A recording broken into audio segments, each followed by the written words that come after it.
وقبل أن نودعكم لعلكم تابعتم معنا أرقام هذا الفيروس.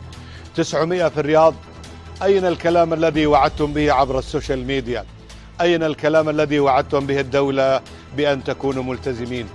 ماذا ستفعلون بنا غدا؟ إلى اللقاء.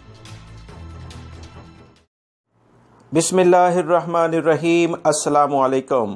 سعودی عرب میں لاک ڈاؤن ختم ہوتے ہی حالات کافی بگڑنے لگے ہیں. مریضوں میں تشویشناک حد تک اضافہ دیکھنے میں آیا ہے اور مرنے والوں کی تعداد بھی مسلسل بڑھ رہی ہے، جس کی وجہ سے سوشل میڈیا ہی نہیں بلکہ الیکٹرانک میڈیا اور پرنٹ میڈیا سب ہی زیادہ پریشان نظر آ رہے ہیں.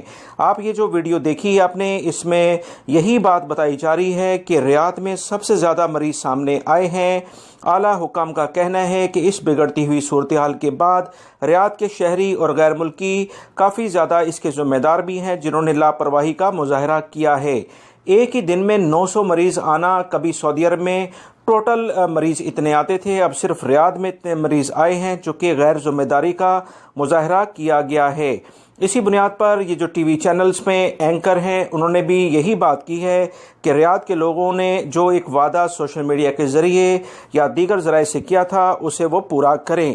لہٰذا لازمی طور پر وہ تمام سعودی شہری ہوں یا غیر ملکی افراد لازمی طور پر وزارت صحت اور وزارت داخلہ کی جو ہدایات ہیں اس پر عمل کریں، کیونکہ وہ وبائی مرض کافی شدت اختیار کرتا جا رہا ہے. وزارت داخلہ نے کہا ہے کہ بڑی باریک بینی سے اور انتہائی محتاط انداز میں وزارت صحت اور وزارت داخلہ اس وبائی مرض کی جو صورتحال خاص طور پر ریاض میں چل رہی ہے اسے مانیٹر کر رہے ہیں. اسی بنیاد پر کوئی فیصلہ آ سکتا ہے. لہٰذا جو حالات چل رہے ہیں اس کو دیکھتے ہوئے تو یہی لگتا ہے کہ وزارت داخلہ کوئی سخت ایکشن جلد لینے والا ہے. تمام سعودی شہری اور غیر ملکی ریاض شہر کے ساتھ ساتھ دیگر جو علاقوں میں رہتے ہیں، میں اس چینل کے ذریعے آپ سب بھائیوں سے ریکویسٹ کروں گا کہ لازمی طور پر احتیاطی تدابیر اختیار کریں، کیونکہ احتیاطی تدابیر اختیار کیے بغیر اس وبائی مرض کو شکست نہیں دی جا سکتی ہے. چائنا نے اگر اپنے ہاں اس وبائی مرض کو کنٹرول کیا، جس میں وہ اب پاکستان اور سعودی عرب سے بھی پیچھے چلا گیا ہے، بہت احتیاطی تدابیر کے بعد ہی وہ یہ کنٹرول کر پایا ہے. جن ممالک نے احتیاطی تدابیر اختیار نہیں کی وہاں وبائی مرض شدت اختیار کر رہا ہے. جس طرح سے ریاض میں کچھ صورتحال ابھی سامنے آئی ہے کہ ایک ہی دن میں 900 کیسز سامنے آئے ہیں. لہٰذا بہت احتیاط کریں. وزارت داخلہ کی جانب سے جو بھی کوئی اعلامیہ آئے گا میں اپنے دونوں چینل سعودی اردو نیوز اور صراط مستقیم سعودی نیوز پر ان دونوں میں سے کسی ایک پر شیئر کر دوں گا.